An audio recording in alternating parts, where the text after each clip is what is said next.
বিশ্বকাপ এলে আমরা নায়ক খুঁজি, কারো জার্সিতে নিজের স্বপ্ন খুঁজি, কারো গোলের মধ্যে খুঁজি মুক্তি।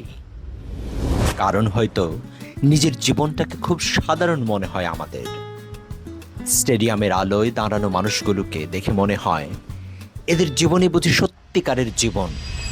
কিন্তু পৃথিবীর সব লড়াই কি আলোয় হয়?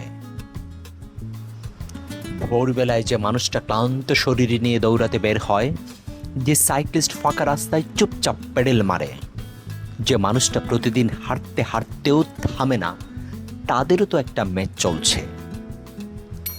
কেউ ট্রফির জন্য দৌড়ায়, কেউ বেঁচে থাকার জন্য, কেউ নিজের ভেতরের অন্ধকারকে হারানোর জন্য। স্টেডিয়ামের লাখো মানুষ চিৎকার করে, কিন্তু শহরের কিছু নীরব রাস্তায় প্রতিদিন জন্ম নেয় অদেখা রানার, অদেখা সাইক্লিস্ট। হয়তো পৃথিবী তাদের নাম জানে না, তবু তারা থামে না, কারণ সব নায়ক স্টেডিয়ামে জন্মায় না।